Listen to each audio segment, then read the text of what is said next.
Interview, which was in London recently.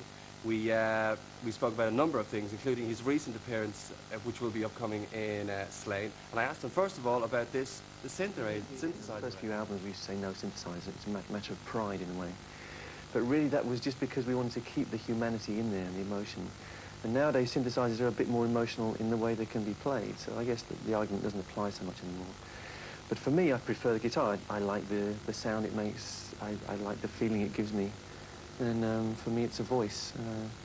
What of the newer players that are emerging, people like Stanley Jordan or Robert Cray? Quite amazing, yes. There's some amazing technicians around. I like them, but I think I prefer the kind of people like Jeff Beck or, I mean, still Clapton and still Hendrix. I'm very, maybe call me old-fashioned, I don't know.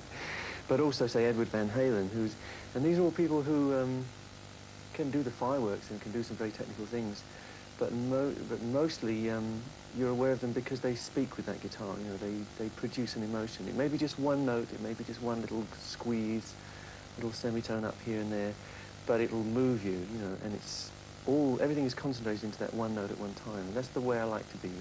The guitar, to me, the modern kind of rock guitar is like a violin, and it doesn't matter how many notes you can play at the same time, although I respect that, you know, or how fast you can play, and I respect that also. What really matters to me is if it moves you, you know, if it gets you. Looking back over the last year, I'm sure you'd consider Live Aid to be a landmark in the band's career. Were you surprised at the sort of reaction that you had to that performance? Yes, we were, and I've looked at video copies of what we did, and I'm still a little surprised. I don't know, I don't see we were that good, but I think we made a wise choice of material. Everybody knew everything that we were doing. You know, it was kind of like a melody, excuse me, it was kind of a medley of greatest hits, and that seemed to be the right thing for the day. And I don't think we were trying too hard. You know, we weren't trying to come across as the greatest thing. We were just trying to do our bit, but do it well, you know.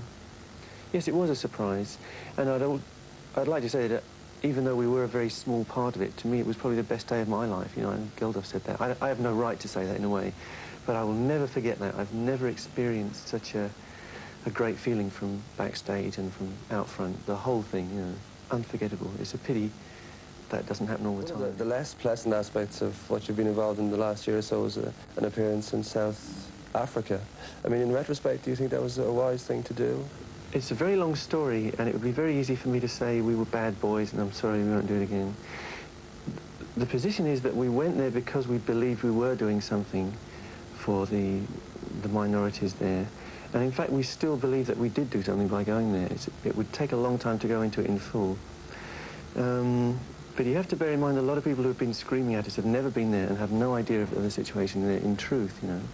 We played to a non-segregated audience, and it was truly non-segregated, and everybody had a great time.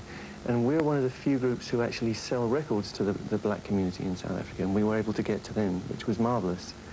And I was even able to get to Soweto myself and I was invited to a black music festival and to present some awards. And we were received with such joy and open arms by everyone in all communities that we felt it was the right thing to do at the time. Having said that, everyone's been on our back so much, and everyone else seems to think that the way to cure this situation is to stay away. So we've been persuaded to kind of lend our strength to that movement, and that's what we've done. We said we won't go back until the regime has gone. Okay, well, to go back to the film aspect of the band's career, you're presently involved with Mr. Mulcahy, I think. Yes. What's that all about? Well, the funny thing is that we never met him before, really. It's strange, because we've been involved in video from the beginning, and so has he. He's a well-known name. He's done a lot of those Duran Duran videos very well, too. And he invited us to put the music to his film, and it's his first major movie project. It's called The Highlander, and it's it's a very intense thing. I don't know if I was going to compare it to someone or something, I would compare it to, say, Blade Runner or something like that. It's kind of science fiction fantasy, but very intense, and also very emotional, and it seemed to suit our music down to the ground. As soon as we saw it, it inspired us, and all four of us, which is good. Very often one of us will get inspired by a project and the other three go, well, you're all right. But this time, all four of us, doesn't matter how well you play, if it doesn't have a certain beauty and natural feel to it, and you're wasting time. So I'm involved with that, and I'm interested in recording the guitar better. But recording basically drives me mad, and I would much rather be out on stage doing my bit and moving people that way. And that's just a question of, I think, of discipline and being careful that you don't get into ruts. You know, and that's my excuse for not practicing very much, you see.